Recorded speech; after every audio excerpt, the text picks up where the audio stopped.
Well, hello everybody. Oh, look at these glorious boys. Let's just watch this before I start rambling.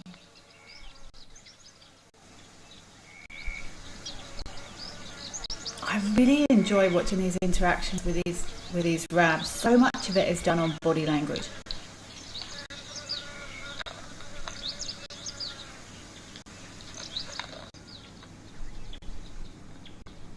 Oh, this looks like a more serious one. Welcome to Live at the Waterhole.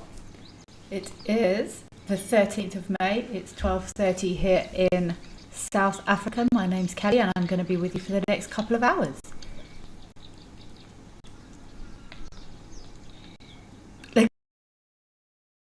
There at the back. It's like, yeah, you guys carry on.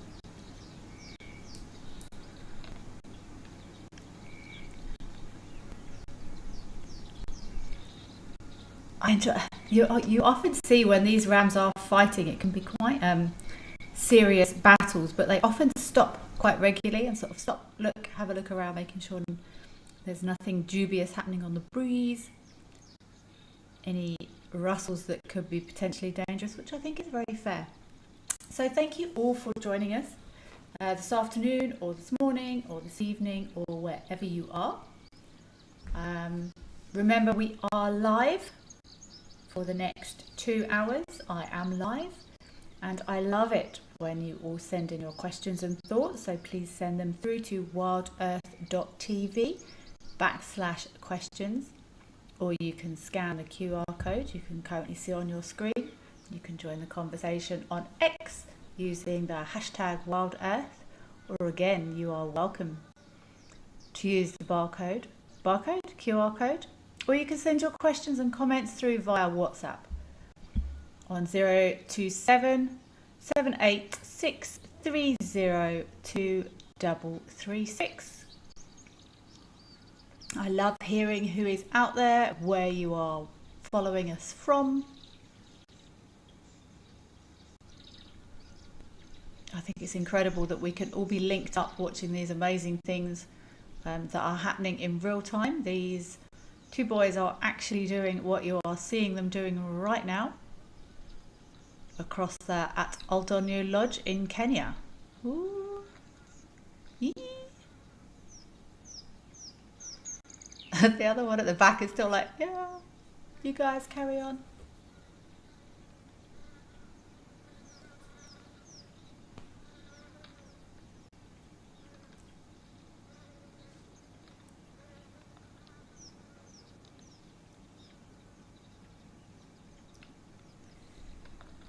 Diane from Cape Town, hi to all at Wild Earth. Hello to you back, Diane from Cape Town. Penelope Kenyon, hello Penelope Kenyon. I hope you are well.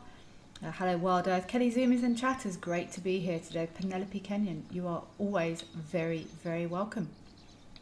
Mercedes Bean, hello Mercedes, I hope you're well. Greetings Wild Earth crew and chatters, happy Tuesday. Happy Tuesday back to you, Mercedes. Tristan, does the rut happen at the same time of year all over the world? Tristan, no, it's season dependent. So depending on where you are in the... Ooh.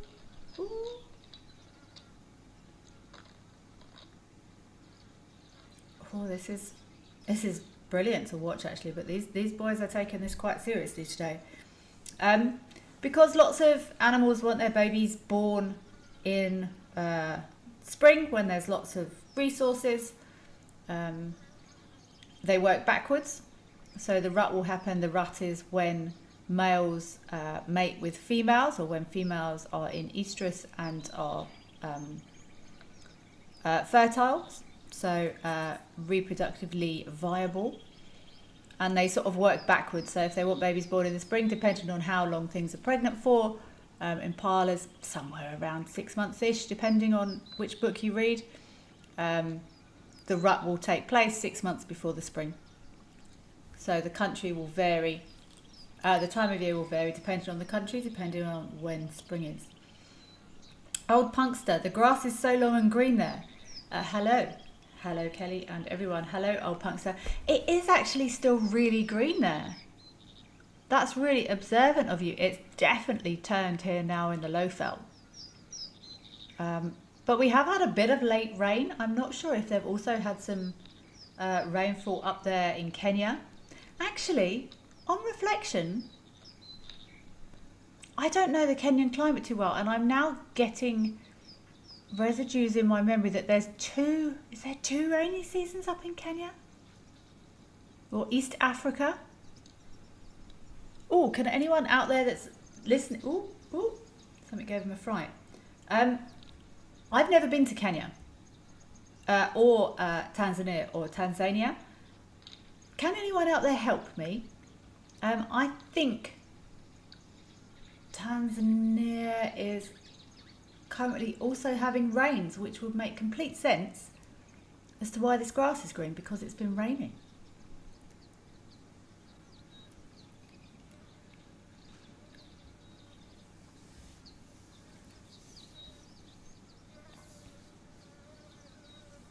I will check. I'm not exactly sure when if there is two rainy seasons, when they fall, but looking at this grass, old punkster, it would say recently to me. Apologies for not knowing the rainfall dates up there in Kenya. Obvious, you're asking, is it true that Melampus, which is the latter part of the scientific name for the impala, Apocera melampus, I'm assuming you're meaning these impalas, have a tendency of delaying to give birth until they find a safe place? Obvious. I've never seen an impala give birth. I've seen lots of impalas, so I'm fairly sure they do take themselves off under or behind or in a bush, and that would sort of just be a case, I would have thought, of sort of finding a bush.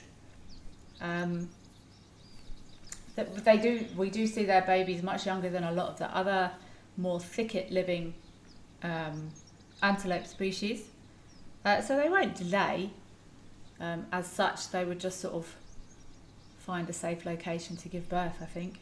But there is a myth that impalas delay their births until it rains. It's not true. Birth rates vary more depending on when a female fell pregnant, and that also depends on when that female came into estrus. So it's a female impala is not going to cross our legs until it rains. When that baby's ready to pop, that baby's going to pop. So this myth of delaying birth until it rains is not correct. These boys seem to have calmed down a little bit. The one at the back is still just happily chewing away there, but it looks like that impala at the back there is probably a little bit younger, looking by his horns, which is probably why he's uninterested, to be honest. He's staying well clear of that little discussion.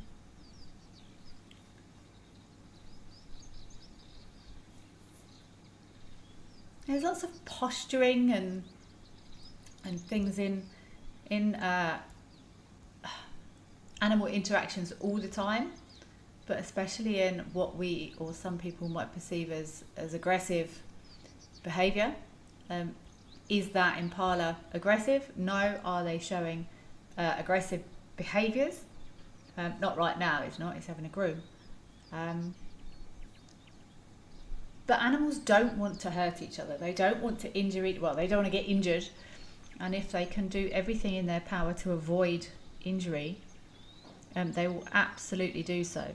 And often conflicts are resolved in the animal kingdom with a couple of head flicks and a stretch and a snort and a drop of the head, and that's it.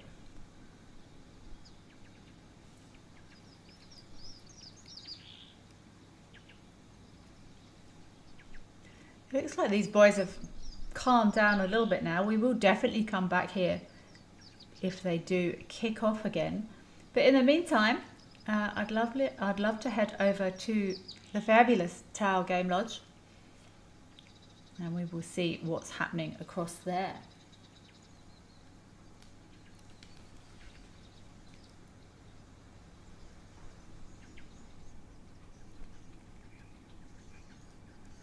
Does my butt look big? Absolutely it does.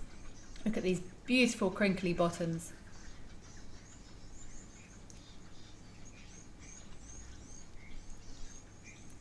Almost always something to see here at Tau. If it's not elephants, it's wildebeest. If it's not wildebeest, it's zebra. If it's not zebra, it's waterbuck, and then all the way down through everything else. For years, we've shared virtual wildlife. Now, let's experience it for real. I'm Lauren Arthur, and I'd love to show you my amazing home here in the Greater Kruger of South Africa. This 5-night journey is an exclusive connection to my piece of untamed Africa. I live here in these gorgeous landscapes surrounded by epic wildlife. The wild is calling, so come and join me. Every guide in Africa has been on an endless quest for the ultimate bush wear. Until now. Rugged Wear has a huge range of amazing bush gear for every wild situation. In the midday heat, those chilly winter mornings, in the storms of summer. Rugged Wear has the bush kit for every wild occasion. Locally made in South Africa, crafted with precision, stitched with quality.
We are here with a male leopard.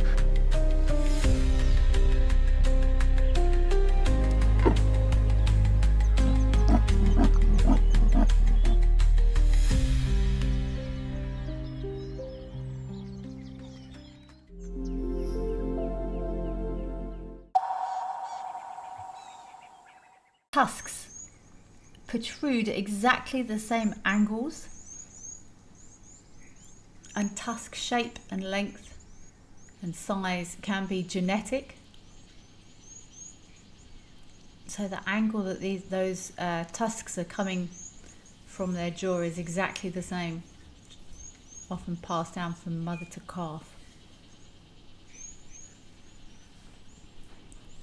The water is receding a bit here at Tau.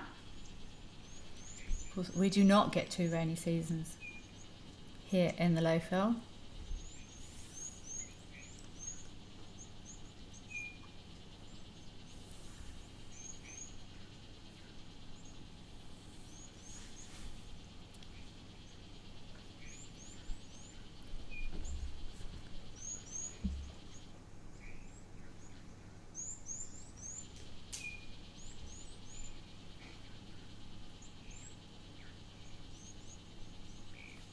I've actually got my my doors open today, and I can hear waxbills and a chin spot batis out there. So if anyone hears any birds that do not seem regionally accurate, they might be coming through my doors. It's lovely and cool here now. I think it was about 24, 25 yesterday.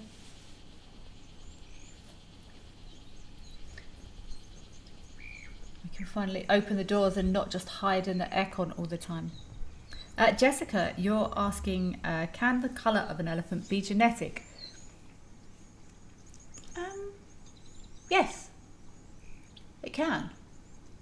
I know there have been reports of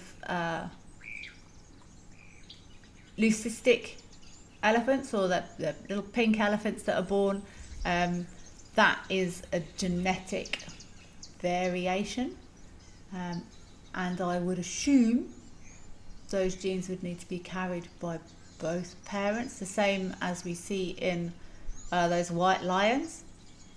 But elephants' colour, they're normally grey, and very unusual for those little pink elephants, but colour is on elephants, I find, is often determined by where they are, and because where they are determines what dirt they've put on them, and what dirt they've put on them often determines what colour they are, in my experience anyway.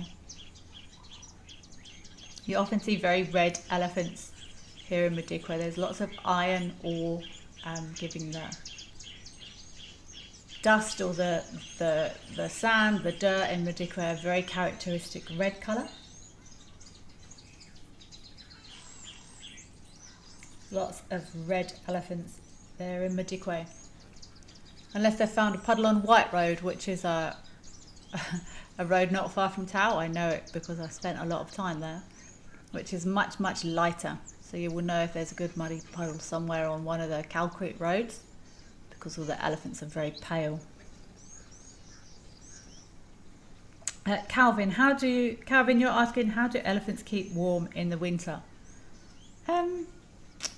They're mammals, so they're able to regulate their own body temperature, and they're pretty big. Even their skin is quite thick. So maybe a very small elephant might struggle a little bit with the cold, and it does get chilly up there in Madikwe. I know it for a fact. In the winter, all the guides drive around. They've got buffs on and beanies on, big thick gloves, and the only way you can identify anyone is normally by looking at what lodge is marked on the side of their vehicle. But they're pretty big. They're pretty big animals, so they don't struggle too much with the cold. Maybe a very small calf might feel it a little bit more, and they might snuggle up a little bit to mum. They'd probably start, I'm just trying to think. I'm sure there's elephants in zoos in very cold areas, which is probably deeply uncomfortable for them. They are cold.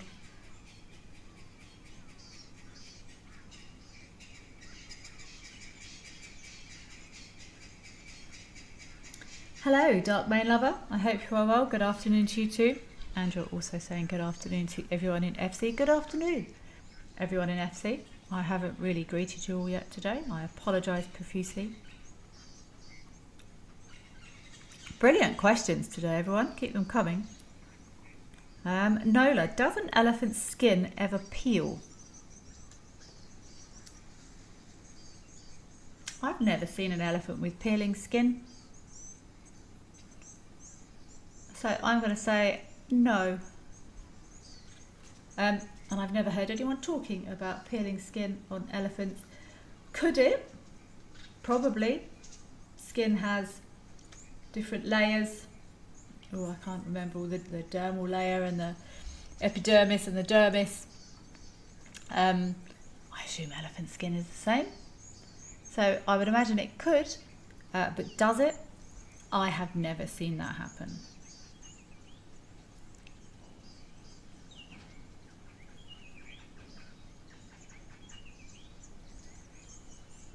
Obvious, you're asking, are blacksmith lapwings nocturnal? Or can we all see them active during the day and night? They're not nocturnal. As far as I'm aware, we're much more likely to see them active during the day. I think I saw one a minute ago, actually, just here on the cameras. It's not saying that they're definitely not, because I'm just trying to think. I think they just sort of sit down at night. But I know they do normally. I hear blacksmith lapwings at night, but that is often look at the little baby wildebeest. That is normally a sign that there's something. Are they babies or just far away? It's normally a sign that something's disturbed them. So I think they would have been sitting or standing at the edge of some water somewhere. And something's given them a fright, or something's walked along the edge of the dam where they were sitting, and they will fly up and call as is so often the case, we often use birds to guide us towards what might be happening in an area. Franklin's alarm calling, oxpeckers on large mammals.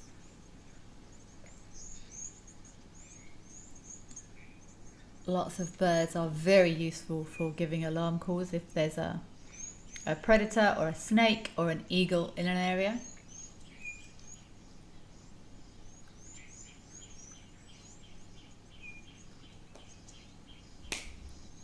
Here's more elephants coming in.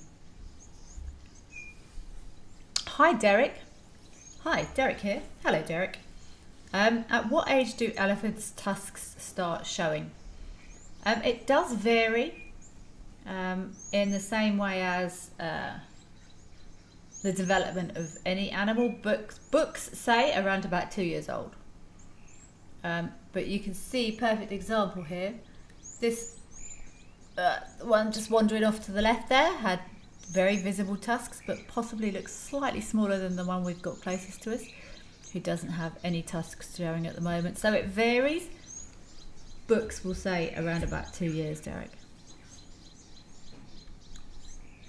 Wildlife lady, where have you been? You are 22 minutes late. That's outrageous, but I'll let you off. Thank you so much for taking the time to join us. And indeed, beautiful scenes here at town.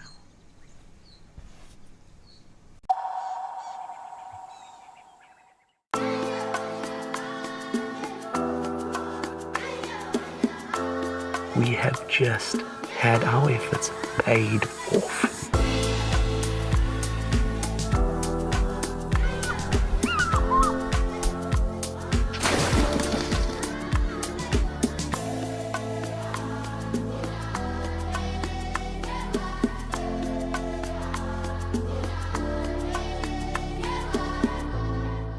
The Wild Earth Impact Foundation is a non-profit that uses the power of wildlife storytelling as a force for good.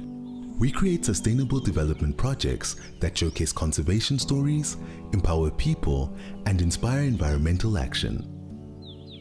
As a registered South African PBO, you can make a tax-deductible donation to the Wild Earth Impact Foundation. To find out more, visit our website. Best sighting I've presented, I found myself with wild dogs. We chased the dogs around, chased them around. They ate an impala, we got the end of that. Then another impala went into Gowrie Dam down the road there, and the wild dogs went around. Eventually the impala came close to the bank. One wild dog went and grabbed it and then just pulled it out and just did what wild dogs do. It was an emotional experience, but it was very, very special. Welcome to Safari Spotlight. We'll be And you pretend like you're a salesman, eh? Got no idea what's going on in this reserve. Expecting the unexpected.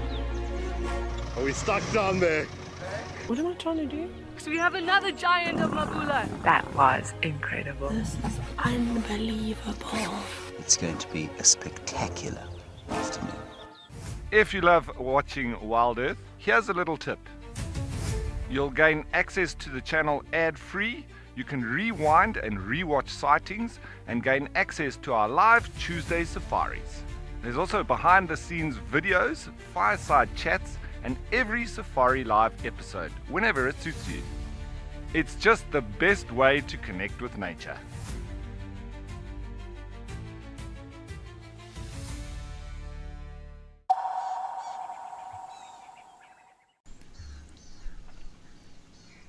They were young wildebeest walking there. Sometimes it's difficult. I find it difficult to get a perspective sometimes on these animals. If there's nothing, oh, don't! She's shoving that little one in. Get in there, have a wash.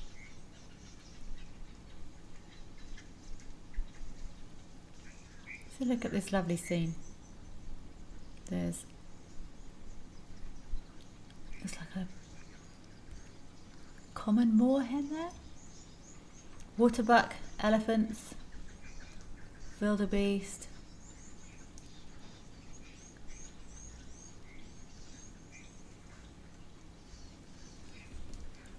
This female on the right that's just living, I can see her all of them actually, their temporal glands are starting to leak a little bit there.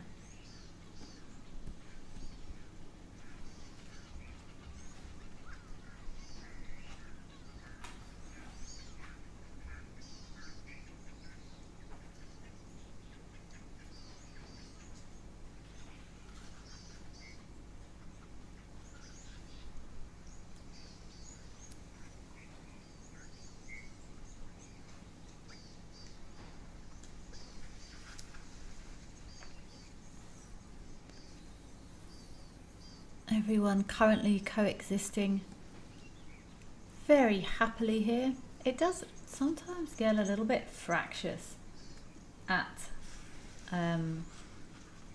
water points as water pressure, that sounds wrong, resource pressure starts to increase through the year.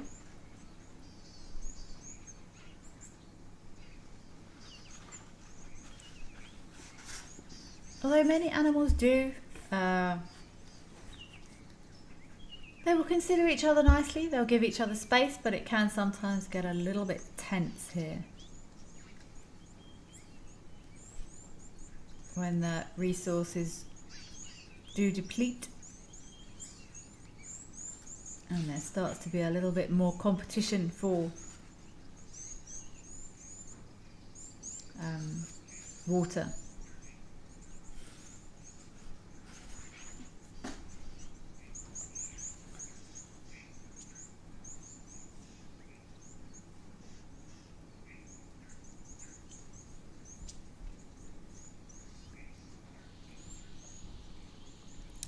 Dark Main Lover, have I ever smelt an elephant's breath? No, I have not. Do they get halitosis?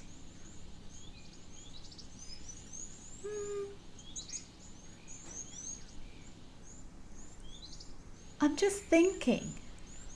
I've smelt horse's breath, and that doesn't. It doesn't get that same sort of putrid smell as, say, I've also smelt dog's breath, and sometimes dog's breath does absolutely stink, but they have a very different diet.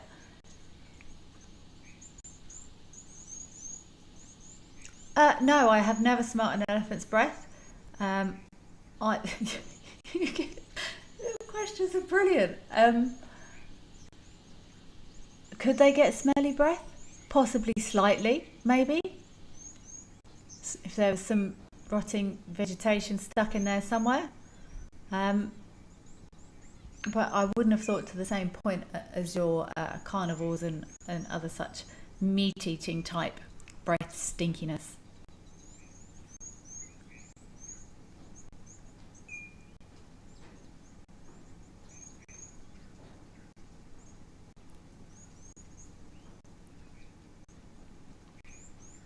Obvious, you're asking, is it true that waterbuck have a gland which is harmful to humans? I don't know about harmful. I don't think it's like toxic or venom or anything like that. There is a sebaceous gland, so it's glands under the skin that secrete stuff to basically help them to stay waterproof. I do know that that can sometimes pose problems if they are being used for human consumption. It can taint meat. I've never seen waterbuck served anywhere as opposed to impala or wildebeest. Sorry guys. So I don't know about harmful.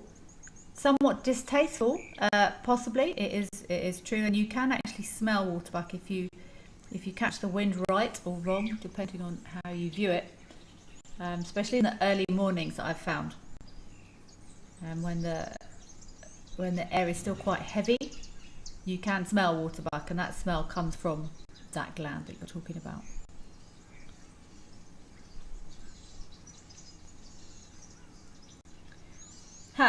Look at this. Hi again, Derek here. Hi Derek there. You are most welcome here still. Are there any crocodiles in that waterhole? And then Penelope Kenyon has also pointed out that there was a croc on that bank yesterday. So you guys are just chatting amongst yourselves. But there are definitely crocodiles in here, Derek. I have seen them close up and personal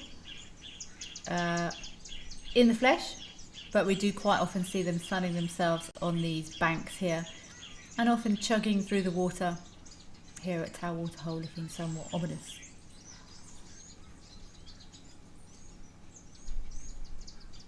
Catherine, you're saying hello. Hello, Catherine. And whoever is in FC today.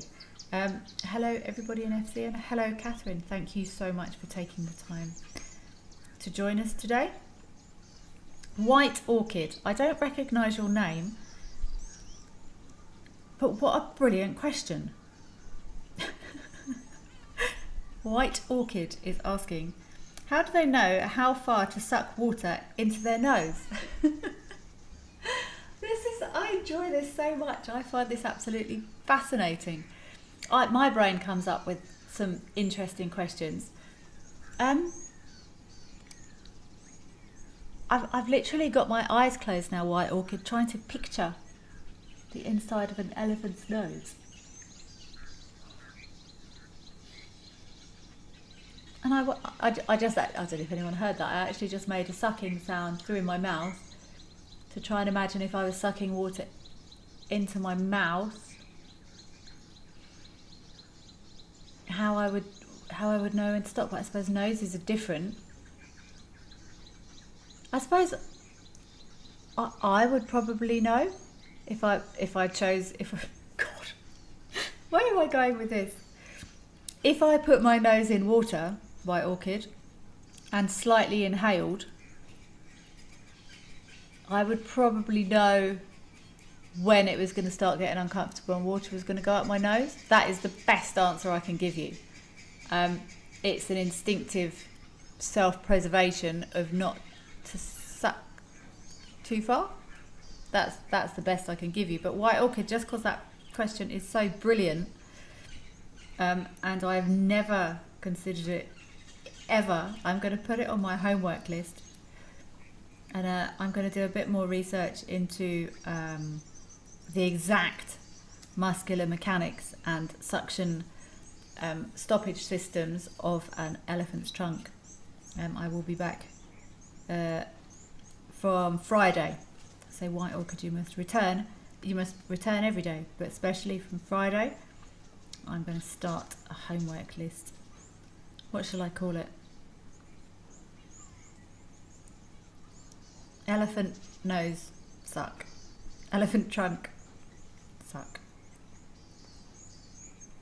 Elephant trunk sucking. Brilliant, White Orchid. That I think is probably one of my favourites for a little while. Oh, I love hearing some of the questions that come through.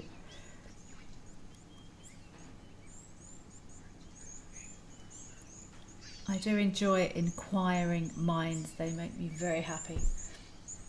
Okay, our elephants have departed. I think we've got a very cool camera to go to today. I'm not sure if any of you are aware of Tammy the cheetah. If you are, let's go across there and see how she's doing. And if you are not, please follow us there and we will meet Tammy.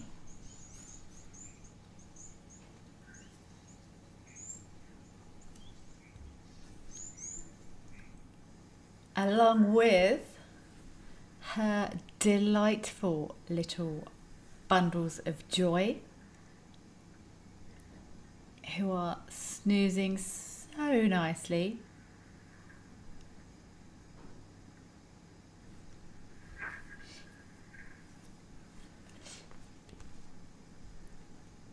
So anyone who doesn't know Tammy,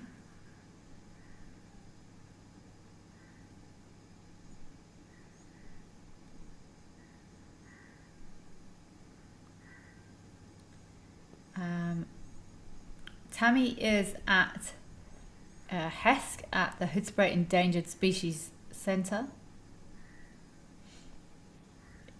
It's about 30 minutes from where I am, if that. And she very recently gave birth. She actually gave birth in the open, live. I'm sure there are lots of recordings of that online if you want to go back and have a look. Very, very cool thing to see. We were all absolutely stunned that she gave birth in the open. Animals often take themselves off to safe, secure locations to give birth. It's a very vulnerable time. But she gave birth in the open.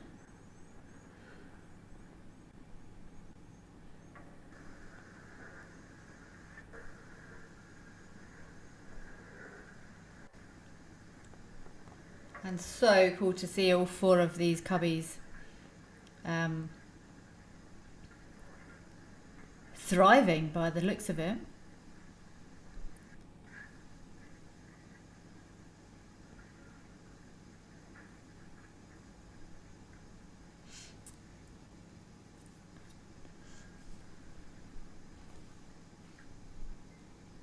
I can't remember the exact date she gave birth. FC, could you help me please? I feel like it was about 2 weeks ago, but my sense of time is often woefully wrong. So female cheetahs, they normally have 8 nipples or teats, and amount of nipples is often indicative of, well, the chances of having more than 8 babies is extremely unlikely, because that would be a bit of an error in nature, although wild dogs have lots of puppies, I guess. So maybe ignore that statement. 4 is a good number, but baby cheetahs do have a very high mortality rate. They often don't make it, even when they're. I mean, she hasn't got any predation threats or anything like that, so she has got a much better chance of raising all 4 of these cubs than she probably would have if she was in the wild. Often these cubs are taken by other predators. They will be taken by snakes, eagles, all sorts of things. Deb Davis, hello Deb Davis, you're asking, do I have a favourite of these waterholes?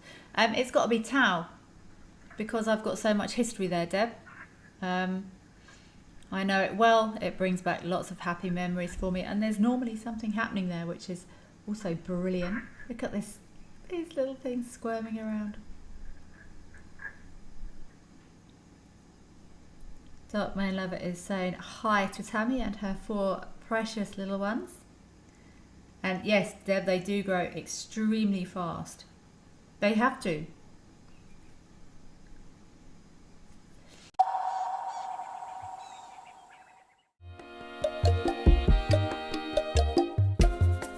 My name is Amy, and today we're going to be doing things a little bit differently.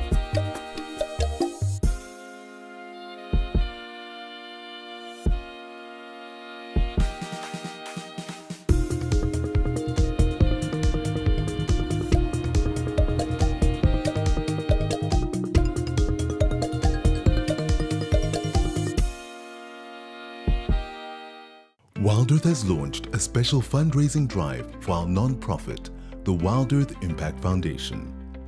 We're raising funds to source, create, and showcase thousands of untold stories.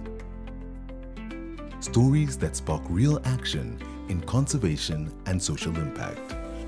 Visit our website to donate and explore how you can become a founding donor.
And then in the same clip was their lurcher, and they were saying this lurcher got up to 40 miles an hour, and it was a slow motion clip of a lurcher running, and its spine, it was just what, oh, it's giving me goosebumps. Just watching the way that animal moved was mesmerizing. And I went back as a result of that, and I actually went and thought, wow, if a lurcher can do that, let's have a look at a cheetah. And if you have never done it, find a video clip of a cheetah running in ultra slow motion, and it's mind-blowing that they, like, just their skeletal structure. If you haven't done it, go and have a look. I'm not sure where you'd find one, but I'm sure there's plenty online. But slow motion, it's, otherwise you can't appreciate it. But the way their spine flexes, and the pressure and the tension that must be on their ligaments and joints, and yeah, stunning to watch. So go and have a look if you haven't seen one of these animals running. Go and find it, but watch it in slow motion.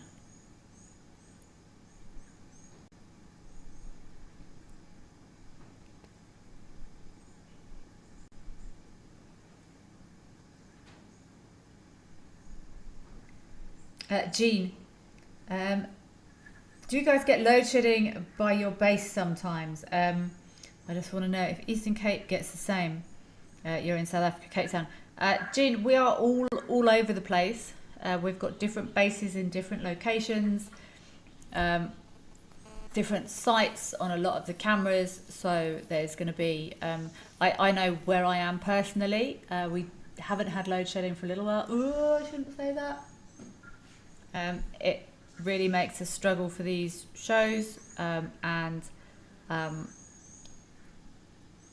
we have various techniques to try and get around it, but yes, we do, but all different times depending on what's happening. And touch wood, I shouldn't have said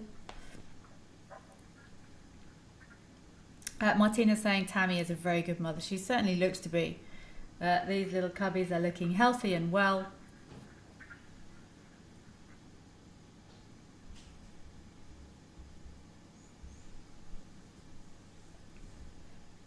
Oh, eagle lover. You saw the fourth cub being born. Yeah, I didn't see it live, but I did go back and watch some of the recording, and yeah, we all of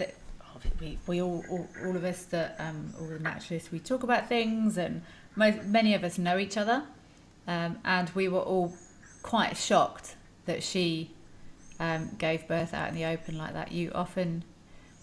One thing I have learned is you can learn things from books, or you can learn things from experience. A bit of both is good. Some of the science and the research is amazing from books, and I think as time goes on, I get increasingly reticent to answer anything with a solid yes or no answer, because the more we know, the more we understand. The more we understand, the more we know. Sorry, I was just looking. I've got lots of little birds in the garden. Oh, they're all waxbills. How lovely. I don't know if anyone can hear them on the mic. They're quite loud. This is why lots of us get more and more reticent to answer straight yes or no's to things. Because someone asked, do elephants shed their skin? I said no, because I've never heard of it and I've never seen it. Is it possible? I don't see why not. So yeah, the more we observe, the more we understand, I think. Wow, I don't know how I got onto that from talking about a fourth cub being born. Shireen D, when will Tammy and cubbies be moved to a larger enclosure? I'm not sure, Shireen. I don't know, is the answer to that. Lots of captive animal areas, I don't really know what to call them, captive animal areas works for me actually, have different policies or different understandings or different beliefs or whatever it is about many different things, and different establishments take on board advice from different experts and different papers and different research about what to do with their animals. So I'm not sure is the answer to that. But whatever they do, I'm pretty sure they would have taken it under expert advice. Animals also they can also have different reactions to different things in different areas. And I mean, this Tammy is sort of 30 minutes up the road from where I am, which is quite a warm part of South Africa. It would probably be different if she was in a captive animal area in a different part. Yeah, there we go, that's better. Now that actually, now I see it, that is really quite unusual to see. I don't know if anyone's noticed, I've very rarely seen cheetah with their heads down like that. If you're looking for cheetah, well, my brain tells my eyes, I'm looking for that head up posture. This is a very relaxed cheetah.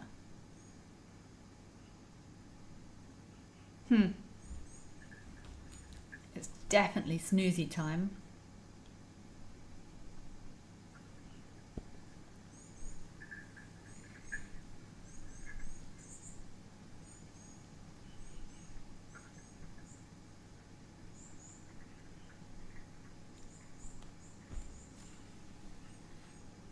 But no, I don't know, Shireen, when or where they will be moved to. It's not easy managing captive wildlife. It's not easy managing wildlife in managed areas. It's all very difficult because I keep hearing sounds. Is that those little ones making that sound?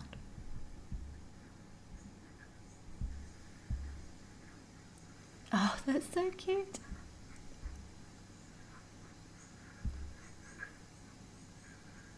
I think it is. Those scratching around those little baby cheetahs, and many different captive animal areas have different policies and different practices.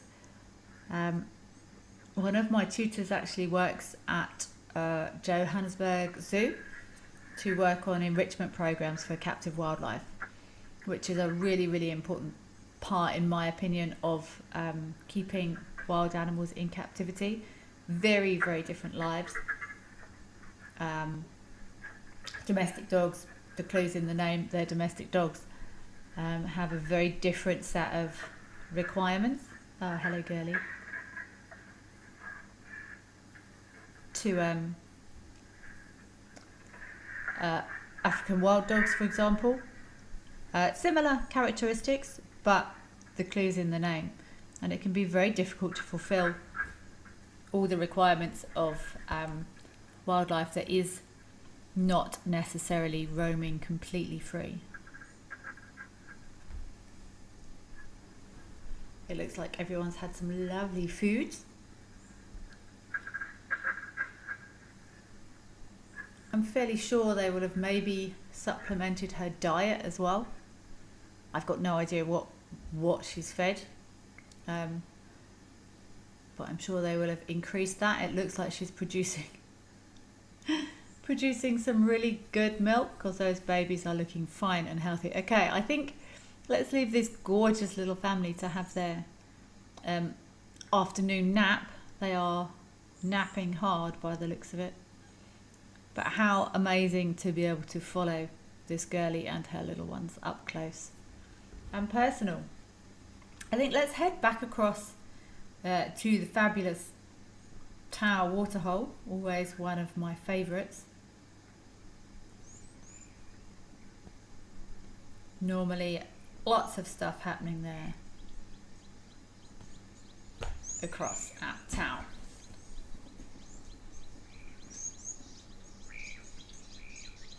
A big male waterbuck in there. In the background there.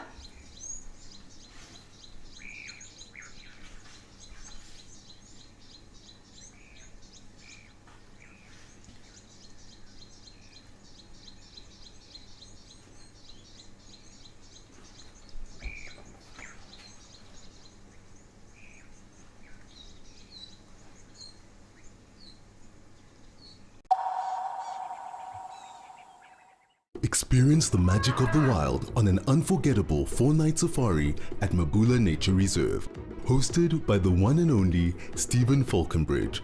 With Steve as your private guide, you'll gain incredible insights into Africa's wildlife, leaving with knowledge and memories to last a lifetime.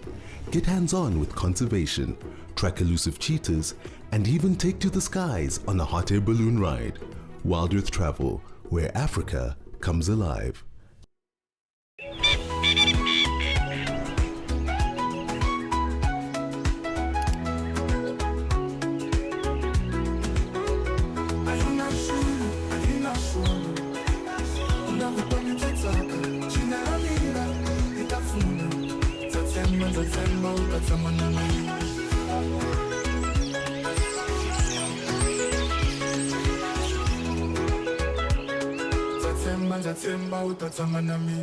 My full name is Mpho Tikani. I grew up in Soweto. My first animal that I filmed said to dog. Okay, no, it's my first animal that I filmed, I think it was an impala. Best sighting ever, I would say it was actually this year, 2024. But it was at this Cedric when we had Mulwati and TP on a warthog kill. I think we have to cut it. Out here, every moment counts. As a Wild Earth explorer, you won't miss a thing.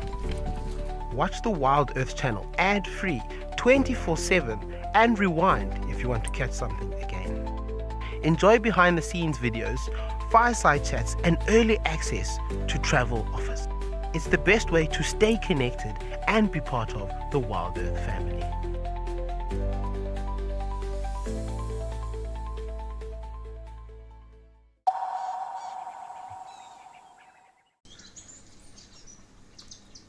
Elephants chomping. Everyone is very amicable and peaceful. Wildlife lady is saying, are these cheetah cubs? They're growing up fast and it will be wonderful to follow them. It will indeed be wonderful to follow them, wildlife lady. And so close, up so close, you know, there are lots of programs filmed of camera crews and film crews following very, very closely animals in the wild, often from birth, but to be able to do it literally 100% full time, there's actually a lot to be learned from that, I think.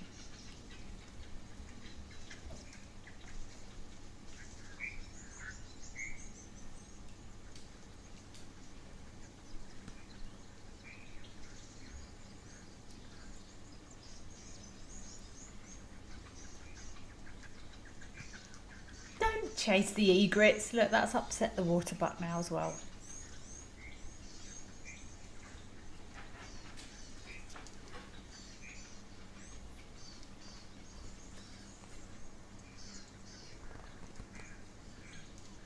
Did you see these? I noticed it earlier. A couple of these elephants do look like they've got some secretions from their temporal glands there. It is a myth that only elephants or males in must show these secretions from their temporal glands. So you see they're just above our eyes, above and back a little bit, so sort of 10 o'clock from where our eyes sit. There we go, you can see it nicely there. There's that temporal secretion. I know it's a sign of heightened emotion, basically. Possibly heightened emotion due to hormones in those big bulls that are in must. Sometimes you will see it shown in elephants that have just been sort of, I don't know, chased around, or if there's a male putting pressure on females. But you can also sometimes see it if they're under any stress. Sometimes heightened emotions, it can be anything really. And I've not for a while now, I gave up, but I spent a lot of time, there's a gland that it comes from, so a gland like anything else. This is a gland where you can see that secretion coming from with an outlet that's producing this fluid. And about 18 months ago, I spent like 2 days trying to establish exactly what that fluid is and exactly where it came from. These are the sort of questions. I know it's temporal gland, and I know it's temporal fluid, and I know, you know, when it's produced, but I'm interested in the actual mechanics of things now. I had a very long conversation with someone when I was in the park a while ago about we know trees lose their leaves in the winter, but like how, like what are the chemical happenings in these leaves, like what's the mechanism for it, and I didn't get too far with those temporal glands and those temporal secretions, if I'm honest. I might actually try again. I'm going to try again. Let me put it on my homework list.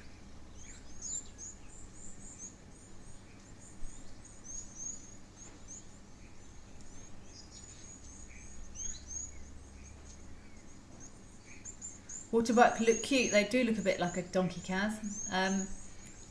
The little ones are very, very cute. They're very fluffy.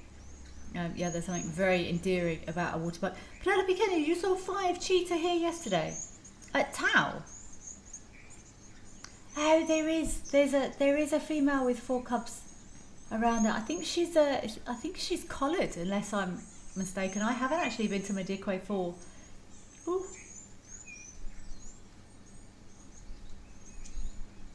3 years. I haven't been there for a while, sadly. I'm probably due a trip up there. Maybe I should go up there sometime. I miss all my buddies there at Tau. I still know a lot of the people that are at Tau Game Lodge there. Let's put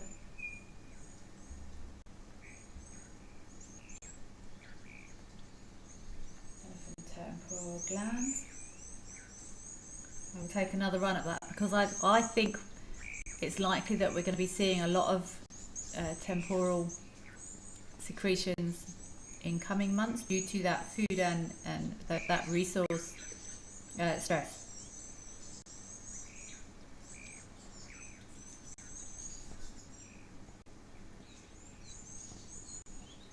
Moonbeam Smith, excellent name. You read somewhere that the temporal fluid was full of cholesterol. That, I don't think that would surprise me. But I'm going to do more homework, Moonbeam Smith. And maybe you should do more homework as well. And then we can reconvene here on Friday and compare elephant temporal gland homework. Wow. Exciting live release. It is exciting though. It is exciting.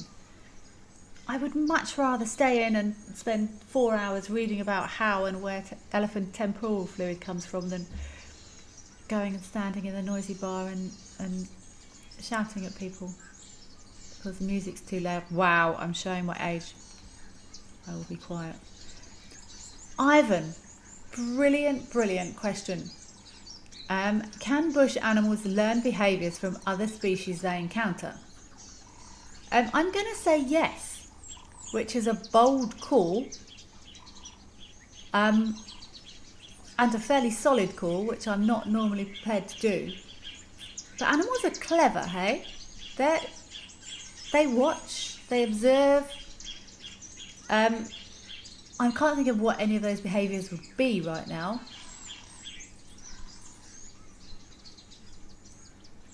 But I'm going to say yes on gut instinct. But I can't give you any examples, which off the top of my head I probably should be able to if I've gone with such a hard yes on that one.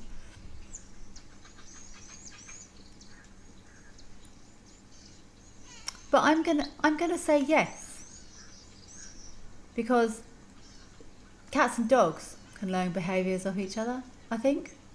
Like food theft, probably. They will watch each other and go, they go over there, they come out with something delicious.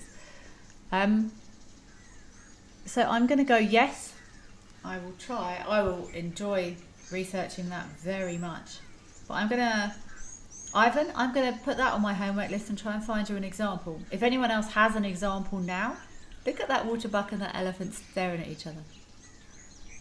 Don't chase the waterbuck. I'm going to try and find you an example, Ivan, because I will love researching that. I've just typed Ivan there, that's not going to help me remember, is it? Interspecies learning.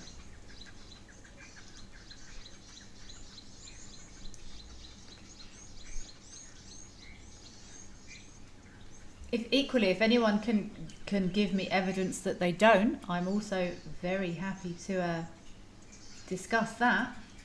This is definitely not a right or wrong area of discussion here. Anyone that is watching or listening.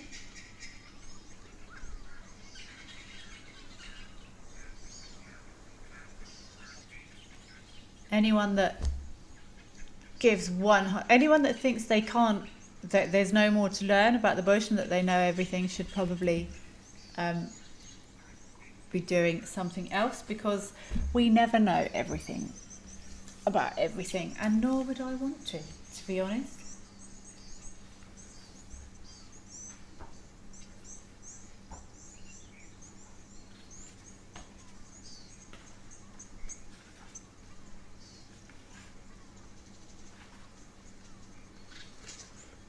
Everyone just peaceful here.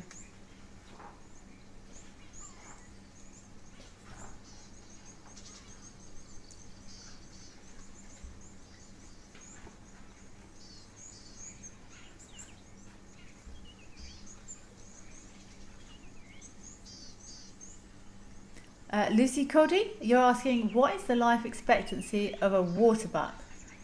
I'm going to be honest, I just checked that. And this book I am looking at right now says around about 11 years. There's often a disparity between captive ages and wild ages. Captive ages normally being significantly longer than wild ages for fairly obvious reasons. And I'm going to check a second book.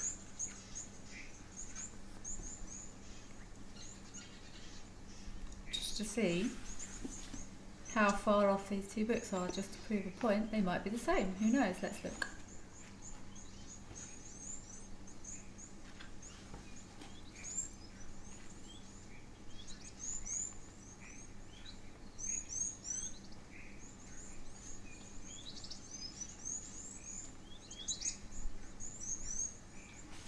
I can't actually find anything in this second book, Lucy,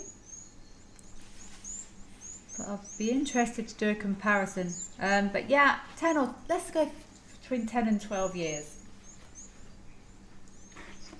I think I'll be happy with that. But as always, it depends on conditions. It depends on availability of food and water and reproductive success and things like that.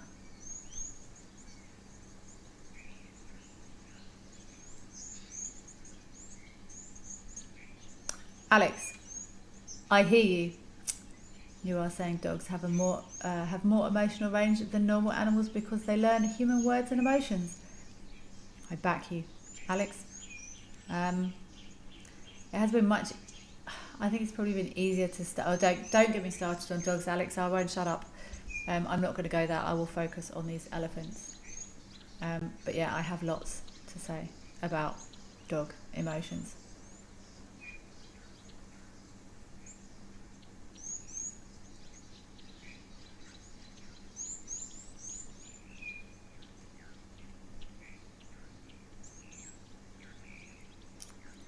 Darren from Devon, England. Hi. Will animals pay attention to other species' alarm calls so they might mimic? Wow, yeah. Animals pay attention. That is a really good example, Darren. So 100%. I don't currently have any evidence for it, but my gut tells me yes. But that's not science, which is why I'm doing homework. Davis, Kelly, you love how you take time to research and get back to us with answers. Thank you. It's a pleasure. Deb, I really enjoy doing it. It's one of the things I do actually really enjoy about doing these shows is it gets my brain thinking more. And you can, I shouldn't admit it, but this is the same as anything. You can get lazy, you can get complacent, and you stop working your brain, then your brain goes to mush. And this is my passion. The natural world and animals and nature and learning and understanding. So it's a pleasure for me to go and do the reading. So thank you for appreciating it. But yeah, I do absolutely enjoy every moment of it.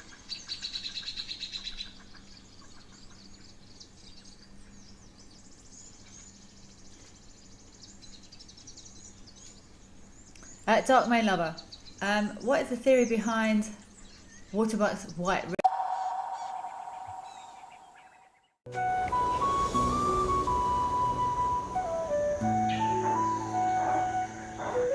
My heart is pounding at the moment.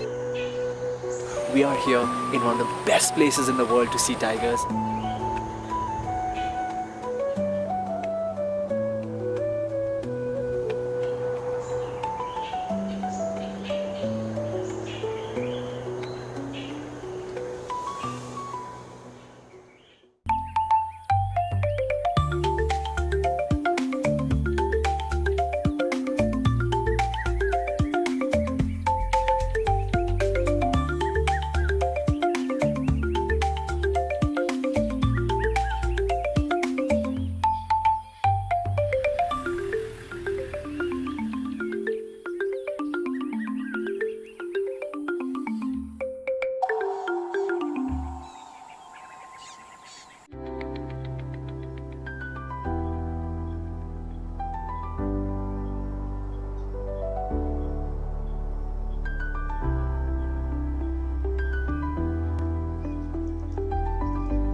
are these elephants doing here? It looks like there's... Oh no, I thought they were messing about with something specific there.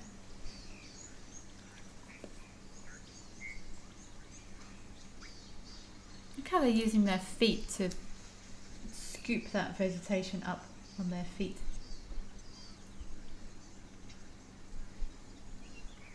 Erica, oh no. Hi.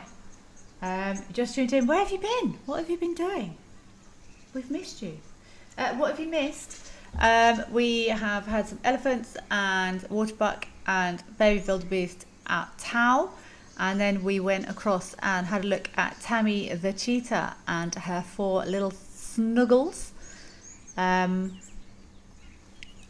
doing well, and we left them when they passed out flat asleep. By the looks of it, it was actually lovely to see Tammy with her head flat down, a pose we don't often see in cheetahs. So that was lovely to see her so relaxed with her babies.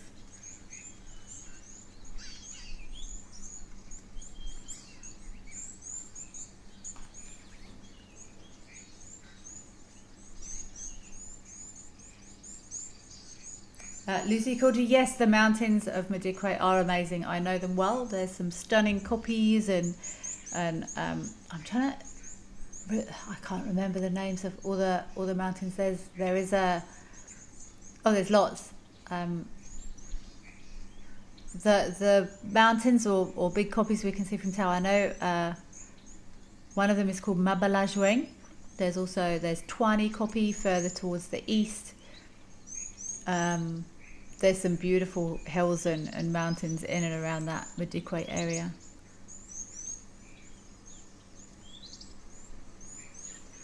Karen, you're asking how large is Tau in acres? Like the footprint of the lodge? Because Tau do actually have a concession that people are allowed to access, but they do have if someone wants to come from one side of the reserve into Tau's concession, they have to ask, and they normally say yes. Do you mean the lodge, the concession, or do you mean Madikwe as a whole? Madikwe as a whole is, I think it's about 150,000 acres. Somewhere around there, depending on which measurements you take, whether or not you include the up and downs of the hills or however you want to do it. So in acres, Madikwe is about 150,000 acres. Tau, if you mean the footprint of the lodge, I've got absolutely no idea. I could walk from one side to the other in... Well, those gates are quite far apart. I could probably walk around the perimeter fence of Tau, if there was no elephants in the way, in between 10 and 15 minutes. So it's quite a big perimeter fence. If we're talking about the Tau's private concession in Madikwe, I've got absolutely no idea.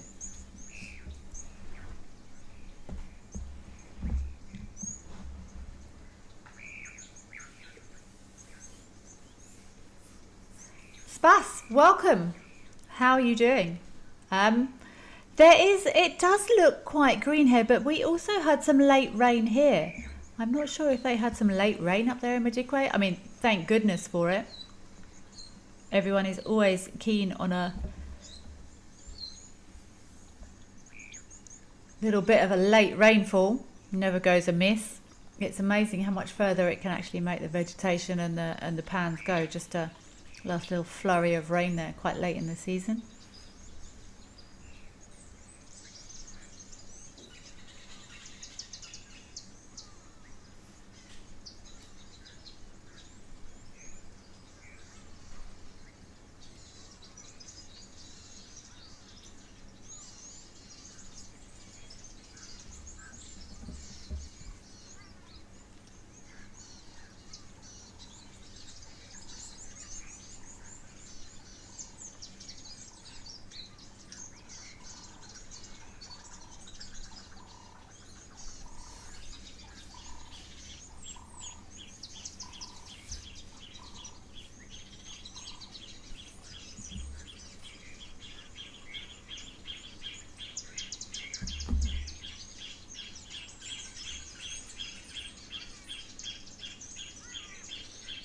There are a lot of butterflies there actually. What's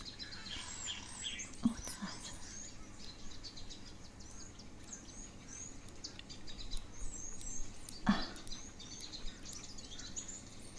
Zoomy, whoever zoomed in there, I'm not going to try and ID that. And that looks like it might be a canary.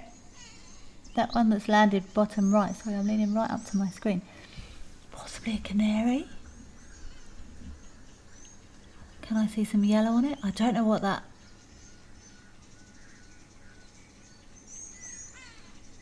Looks like it's got a black head and a white chest. Oh, and now and it's gone. Okay. Welcome to the wild world of live camera birding.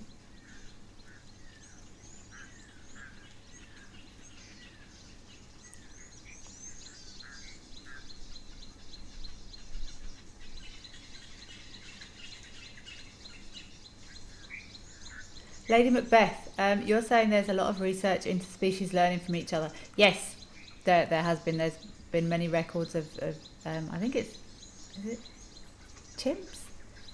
And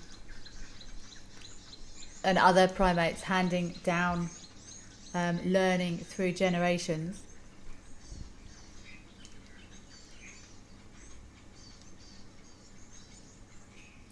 I also haven't heard of any formal research on learning between different species.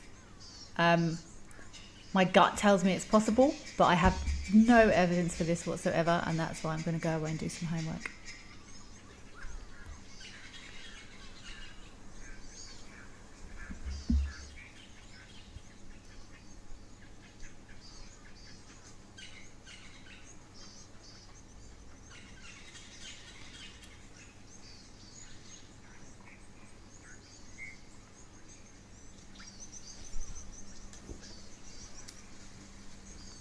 Okay, let's leave these elephants here at Tau. I think we have got some hippos across at Oliphants. So let's scoot across there and have a little look over at Oliphants. Darren from Devon, England. Animals pay attention to other species' alarm calls, so they might mimic other activities. They might. Or then there's the... Oh, look at you having a chomp out the water. So when books say hippos don't come out the water during the day, yeah, they do. But then are they... Oh, this is a really deep conversation though, Dara from Devon. Have they learnt that when that animal makes a noise that there's something to be worried about, or are they just instinctively reacting to an alarm call? That's a long conversation. Which I may have time for another day if you're really, really unfortunate.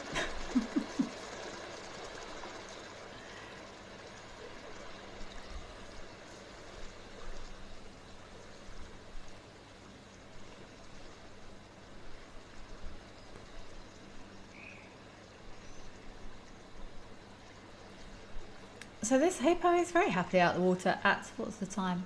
It's 10 to 2 here in the afternoon. At Oliphants West. I actually drove past the gate of Oliphants West Game Reserve yesterday. And I've also seen many hippos out the water when it's hot as well. Some books will say, oh, they don't come out the water during the day to protect their skin. Well, this one does. Well, they don't come out the water during the day because it's too hot. And then you see them sunbathing on the bank, or sunbathing. You see them laying on the bank. So yeah, who knows? These people that don't mind walking around close to rivers during the daytime because there's no hippos, they must come and look at this camera.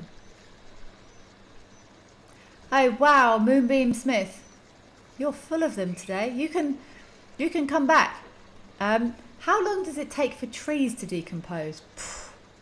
It depends on the tree. Here we go. It depends on the tree and it depends on the conditions. So a hardwood, which is slow growing,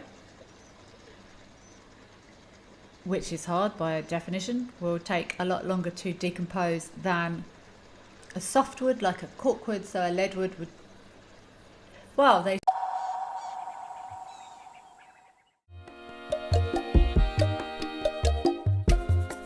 My name is Amy, and today we're going to be doing things a little bit differently.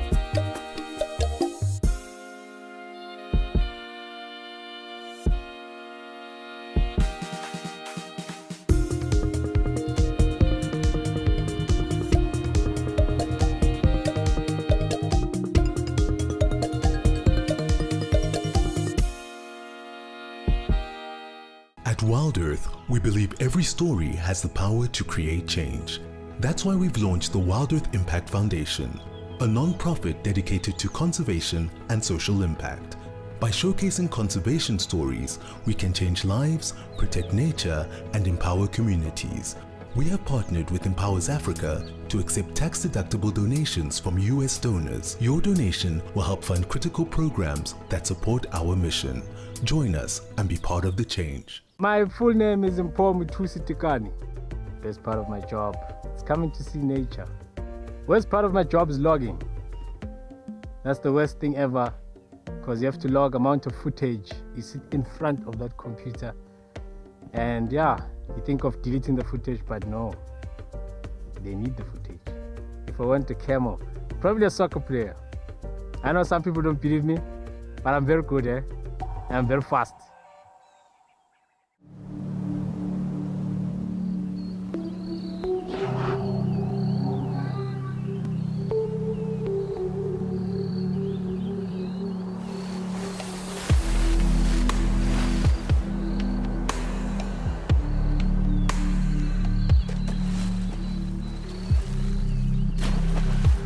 Hyenas love pathing.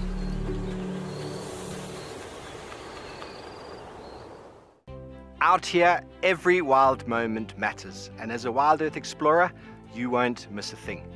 Watch the Wild Earth channel, ad-free 24/7, where you can even rewind and watch something again. Get access to behind-the-scenes videos, fireside chats, and access to early travel offers. It is the best way to stay connected and be part of the Wild Earth family.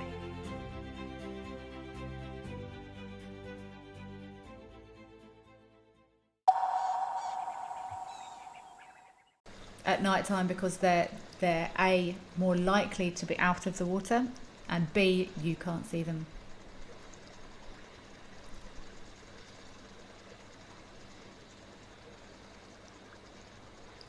This is getting good now. Erica Oldno. Learning between species must happen. For example, the solitary lion on Pridelands that learned how to hunt and behave like a leopard. But did he learn that from a leopard?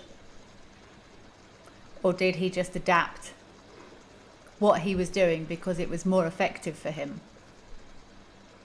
I would say probably in that case, he learned how to hunt and behave like a leopard because that's what worked for him. That's how he stayed alive, as opposed to watching a leopard and going, oh, that's working really well for that leopard and he's on his own, so maybe I'll do that. It's a really interesting conversation.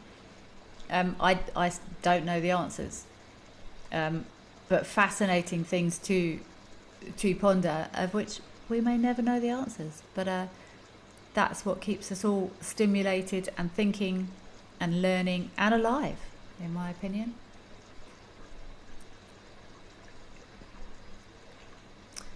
Karen, like elephants, do hippos' teeth deteriorate as they age? Hippos' teeth aren't like elephants.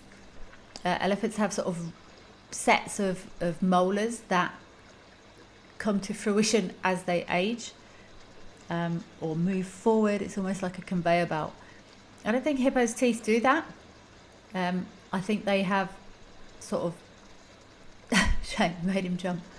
I think they have set teeth. One up, one down. But they will deteriorate as they get older. They won't, I don't think they'll, well, they might run out. The same as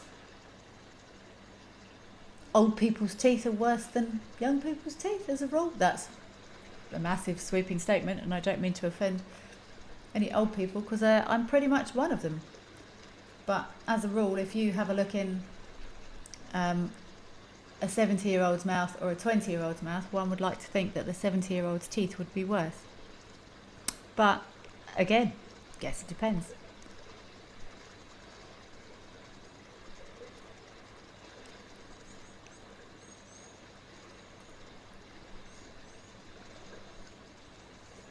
Roar, or R-O-A-R, or maybe I should just go rawr. Thank you for this.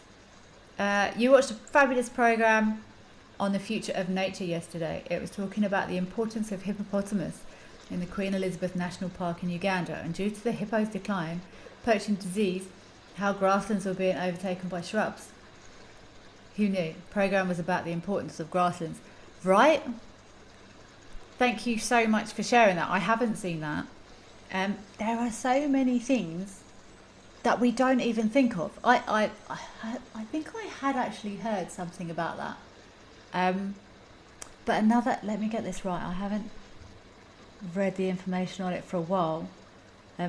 So please feel free to correct me, but is it hippo pathways through the delta in Botswana, and something to do with if there's less hippos, there's less hippo pathways, and if there's less hippo pathways, it can block the water flow or something like that. There are so, and it's the same. There's some fascinating studies on beavers and dams. Obviously not in Africa, but there are ecology. There's so many implications, and there's so many aspects that we don't realise. And I try and like I said, I'm repeating myself, but this is why I like this program. It makes me go away and look things up that I either A, wouldn't have thought of, or B, would have been too lazy, if I'm honest, to research. But this really makes me dig deeper into a lot of things. I enjoy it. I find it fascinating, and I think I had actually heard something about that. But yeah, if you yeah, brilliant. I'm just reading that again, Raw. That's really interesting. There's so much fantastic information out there. I was recently told, well, about a minute ago now, that there was something across there at Founders. If it's still there, we can happily go there, FC, but if it has left, I'm also equally happy to stay here. Oh, and I just wanted to mention as well, I don't know if I'm allowed, but to be perfectly honest, I don't really care. Happy 99th birthday to Sir David Attenborough. What a legend. What that man has done for the natural world and conservation and understanding and science and learning is utterly incredible. So happy birthday, Sir David Attenborough, if you're listening. Highly unlikely, but if you are, it will make me deeply happy. I grew up with a little bird at my window. This is possibly too much information for everyone, but I'm going to share it anyway. The only way my mum could get me to potty train was to put on David Attenborough programs. It was the only way I would stay still, even when I was tiny. That's how my mum could keep me still. It was the only way to keep me still. So I've been watching Sir David Attenborough for many years, and I'm still 100% convinced that he had a huge impact on my life, whether I knew it or not at the time.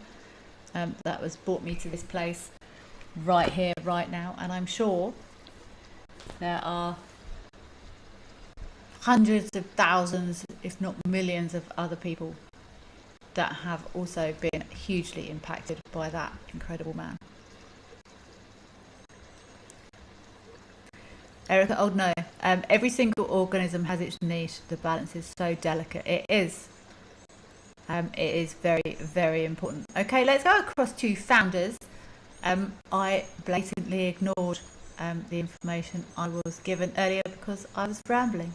But let's go across to Founders and leave this rather large hippopotamus having a little chill here in the sand.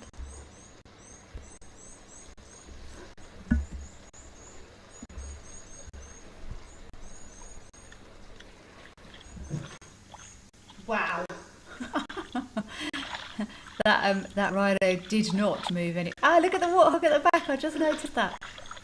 Oh, it's so cool. Look at that screenshot. That looks like that.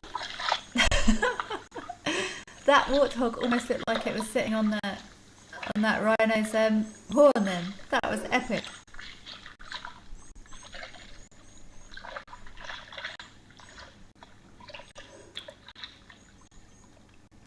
That is a brilliant shot.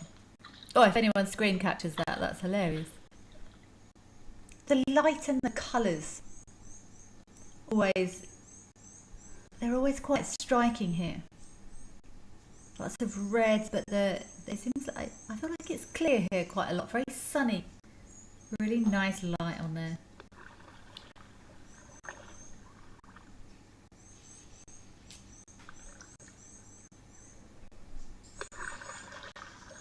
Deb Davies, you'll say that's adorable. Thank you for sharing. It's a pleasure, Deb. Yeah, my mum, God bless her, I lost my mum in 2019. She came to visit me many times. Eyes, hold in your eyes, boy. She came to visit me many times in South Africa. She obviously had a massive impact on my love of nature. And my love of wildlife. Apparently I was always obsessed with water. When I was really little, if I was walking in the park or anything like that, I would have to go and look in the water. If there was a pond or a river, I used to go look it. And I didn't used to play with buckets and spades on the beach. I always wanted to go rock pooling, and I'd take a little net and a little bucket and just go searching for the rock pools. So seems like it's been in me for some time. Catherine, I'm sure David would love that story. I'm sure he'd be very flattered. Thank you for saying that there, Catherine. I appreciate it. Spas. From a hippo to a rhino at Founders, what a day it's been. I think we probably have seen this boy before. You're probably better at recognising. We're doing the other side.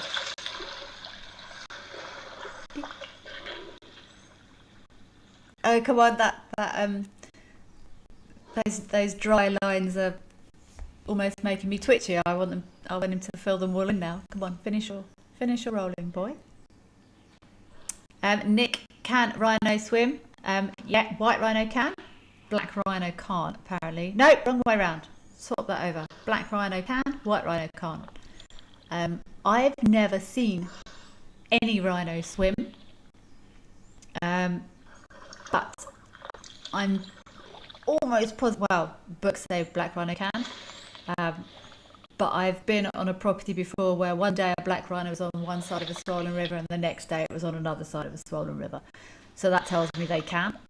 I've never seen it.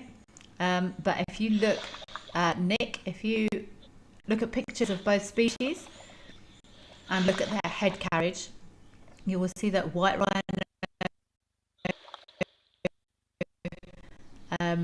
their head carriage is much lower. They almost have like less neck, if you want to say it, and their natural position is their head is pointed to sort of where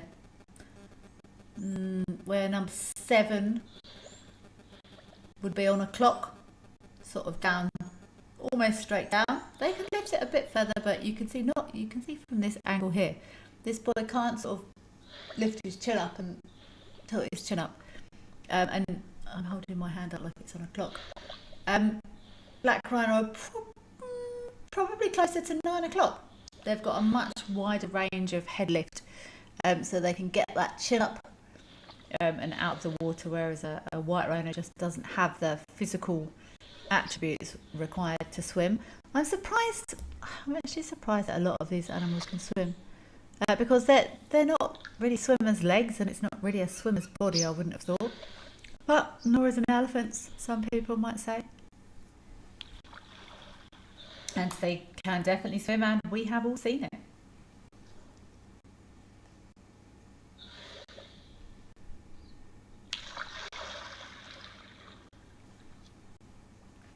Come on, Mr. Rhino, finish your wetting of body. It's making me evil. He's almost got sort of like a square. I want to sort of colour in with my hand. Join me, Andrew Wistenholm, for an indescribable 6-night stay in the beautiful Albany of the Eastern Cape at Amakhala Game Reserve. Now, this trip is going to be action-packed with a lot of storytelling, adventure, as well as the opportunity to make everlasting memories. We'll be exploring the best of Amakhala by staying at 2 luxury lodges, which will be the perfect blend of comfort as well as wilderness. Book your spot today and let's get ready to explore the wild beauty of Amakhala.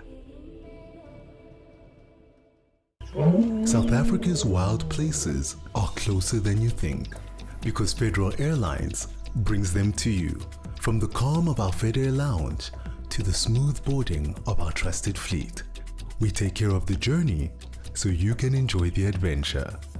Our flights go beyond the ordinary, connecting you to South Africa's most remote and extraordinary locations. Federal Airlines, your gateway to the South African wild.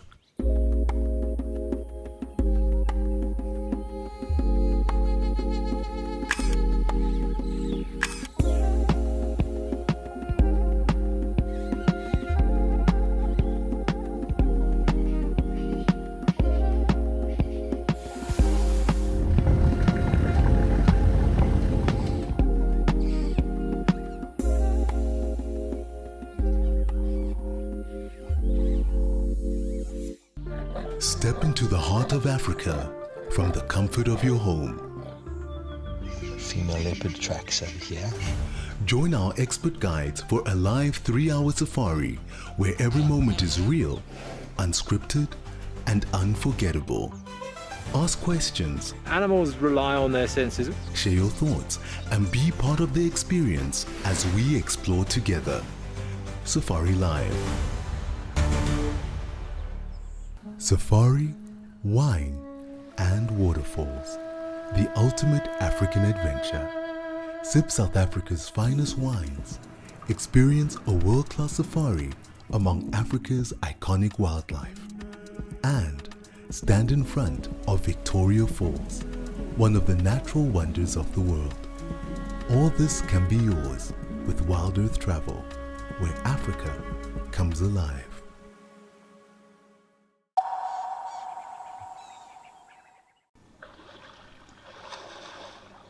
Have you overdone it? Is that a bit much?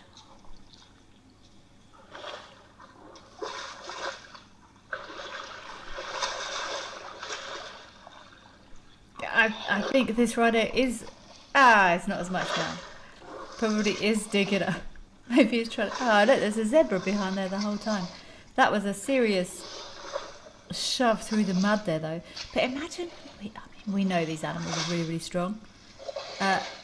But he scooped like a wheelbarrow full of mud on his horn there and just shoved through it and lifted it without any problem at all. Okay. That bit's done then. What other important bits need caking in mud, I wonder?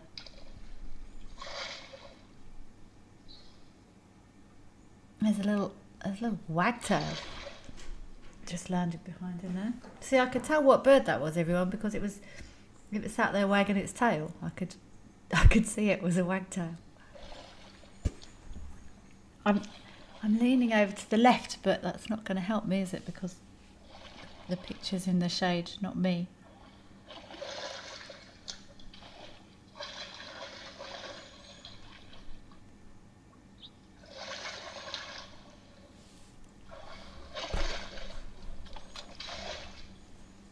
I'm just waiting to see what bit he dunks next. He's definitely covered the front end and the back end.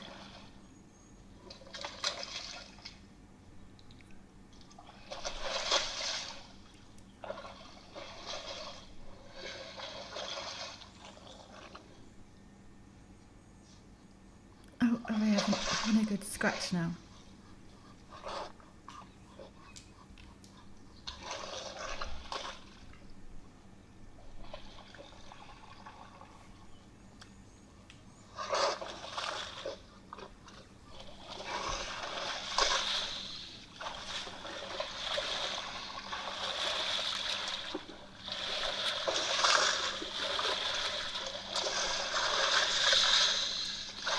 I think we're finished.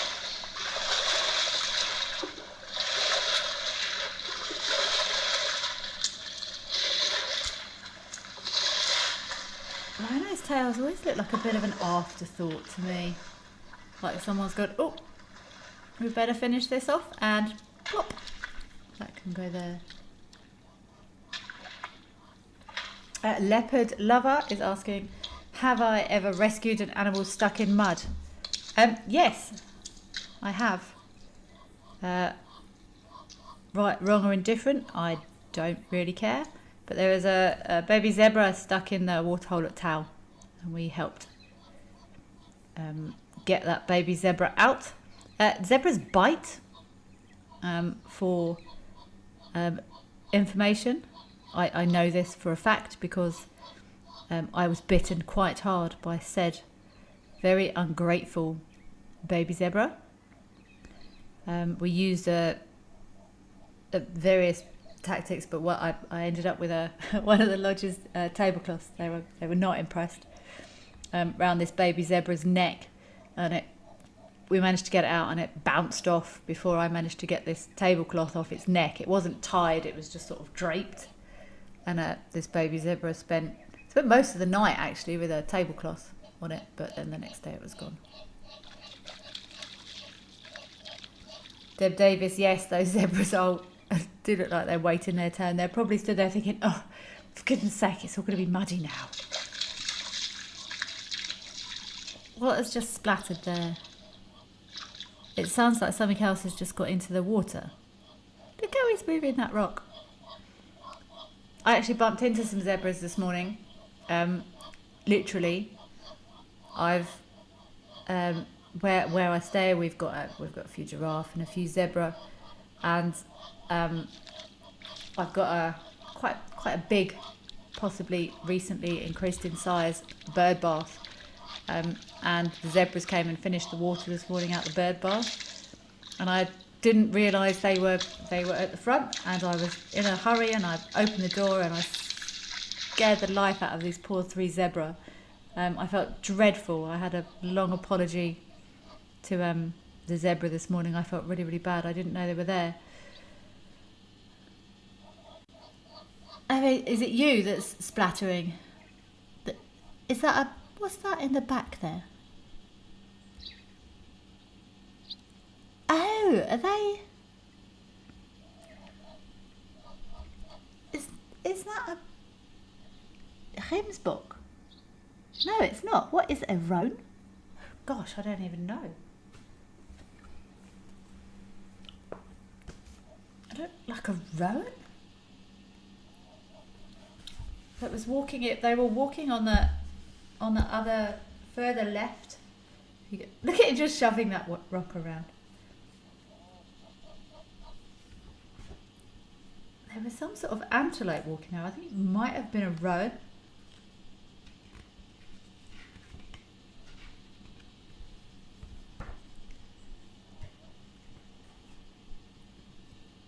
Yeah, look. Oh, Blesbok? I don't know what. Is that a Blesbok? That's a Blesbok, I think.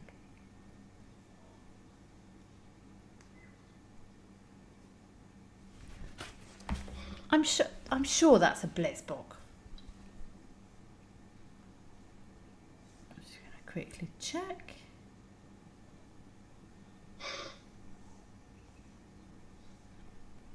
Yes, that is a Blitzbok. I've never seen a Blitzbok.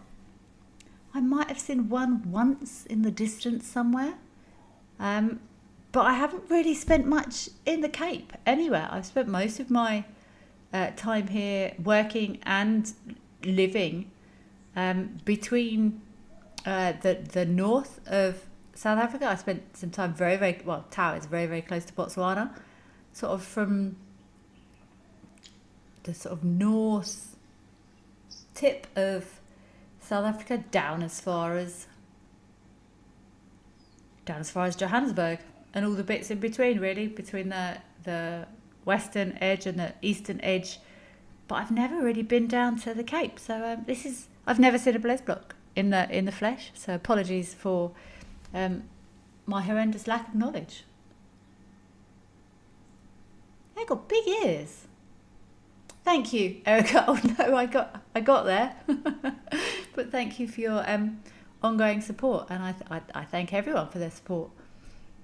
But yeah, like I said, this to me isn't a yes or no format. It's not an exam, and anyone can test anyone on anything these days. It's more just about enjoying the nature and musing some questions.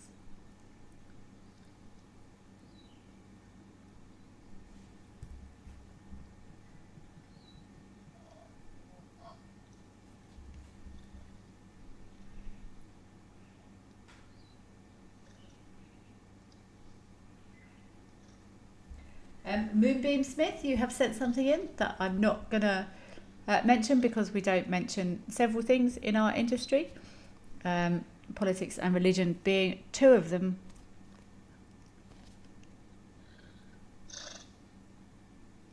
I think let's go back across to Tao. We did have a couple of questions earlier about crocodiles and whether or not they were present at the Tao waterhole, and we may be able to show you.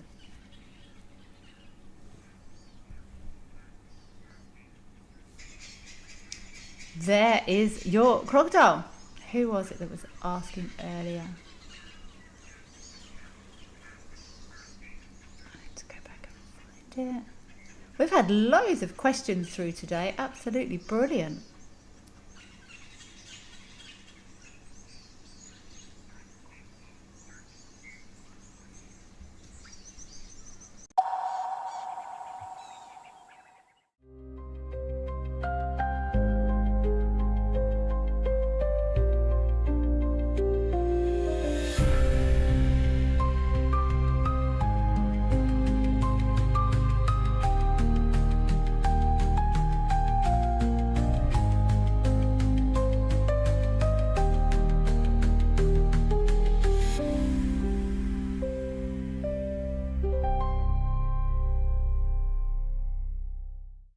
Every guide in Africa has been on an endless quest for the ultimate bush wear. Until now, Rugged Wear has a huge range of amazing bush gear for every wild situation. In the midday heat, those chilly winter mornings, in the storms of summer. Rugged Wear has the bush kit for every wild occasion. Locally made in South Africa, crafted with precision, stitched with quality. My name is Takudzwa Panda Msesani. My scariest moment is when it happened twice. The other time I was with Cedric and the other time I was with Steve. And all those times, it was a black mamba. My favorite meal in camp is gonna be burger and chips.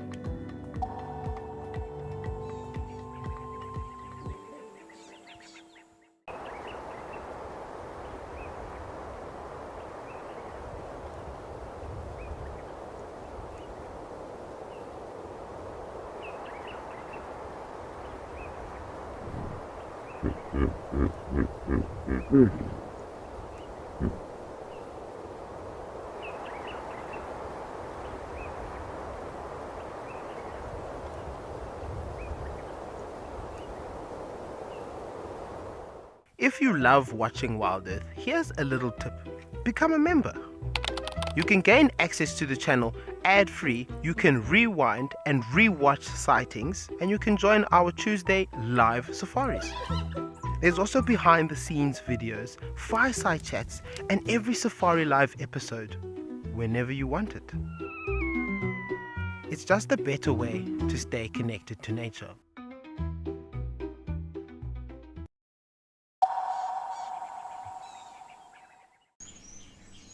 About the impact, and they're literally just 4 things I thought of off the top of my head. I'm sure with an hour's worth of research, you would find the offshoots of what would happen if oxpex declined, or possible impacts of this. Is it a rhino bont? No, it's not rhino bontic.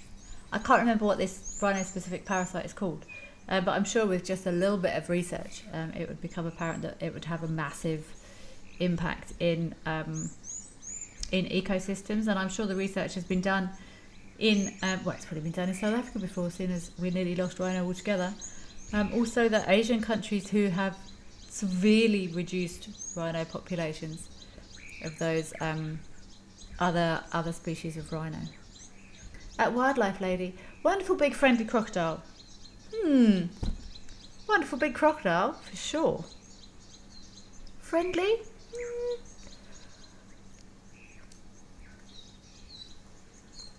Don't test it, wildlife lady. I'm sure the crocodile is very friendly, but let's not test that theory.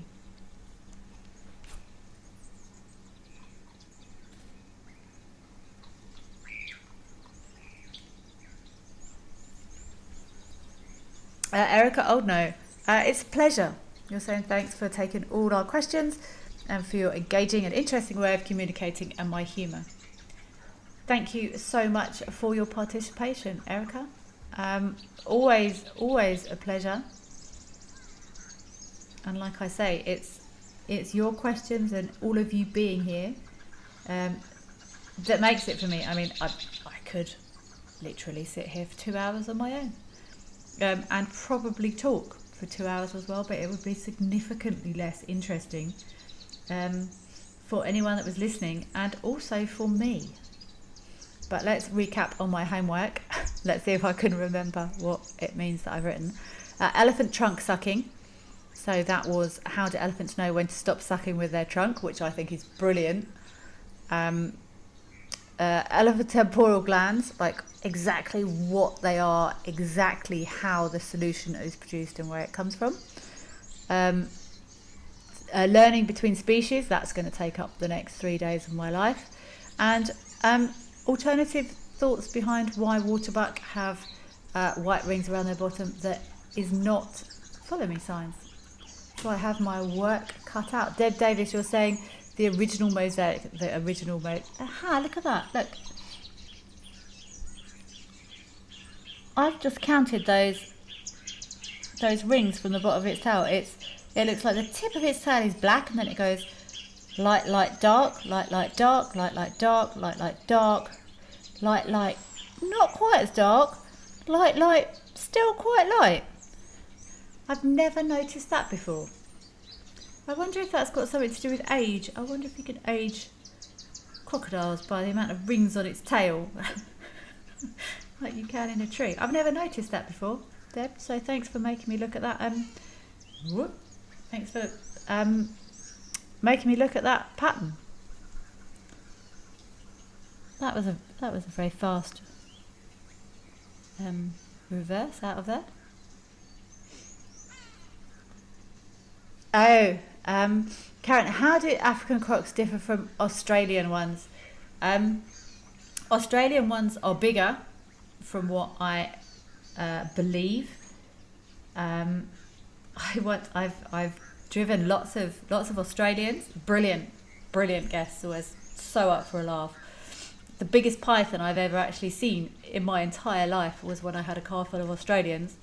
And when I look for snakes, I sort of look for, I don't know, anything up to, well, like my eyes and my brain tell me I'm looking for something round that's about 1.5 meters long that's moving, and is sort of as thick as my wrist is what my brain sees as a snake.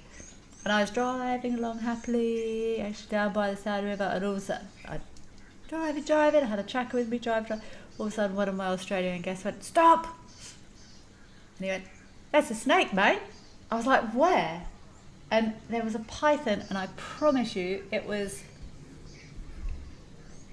thicker than my thigh, and it was completely straight, and its head was probably the size of my fingertips to my elbow on the inside, so on the inside of my arm. It was ginormous. And I said, how did you even recognise that as a snake? And he said, everything's bigger in Australia. And then we had a long discussion about Australian crocodiles. So definitely size, possibly behaviours, but probably not that much. I know they're bigger. I'm not sure how different they are in looks though. I will investigate. Penelope Kenyon, thank you everyone. Another super show, great questions. and answers indeed, Penelope Kenyon. Brilliant questions today.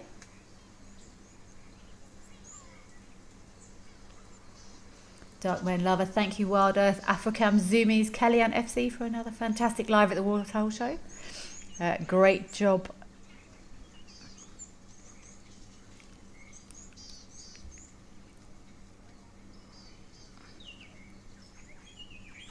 I think let's just pop across to El Doño. I'm not sure where our crocodile went, but let's just have a look at this giraffe we've got across here at El Doño.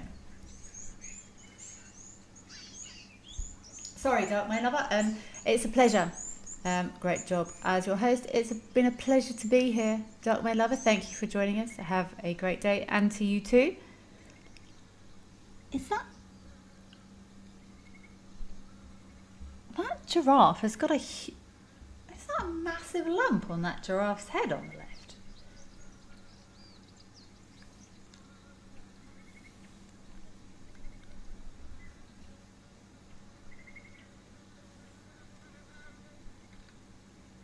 I've never seen that before. I know males do develop a much bonier growth, sort of on their. That's massive. It looks like a guinea fowl or something. Wildlife Lady, you've enjoyed today's live at the Waterhole. Thanks, Kelly FC and Zoomies. Zoomies, a big thank you from me as well. FC, thank you so much for all your help and support during these shows. I could not do it without you. But that is the strangest giraffe head I've ever seen. I wonder if these giraffe up in Kenya are more inclined to have a... That one at the back looks like it's quite big as well. Look at that, look! I've never seen a giraffe with a lump like that in my life. And it looks like that one at the back, the one that's facing towards us and licking, also has a similar look. Maybe it's a genetic thing. How fascinating.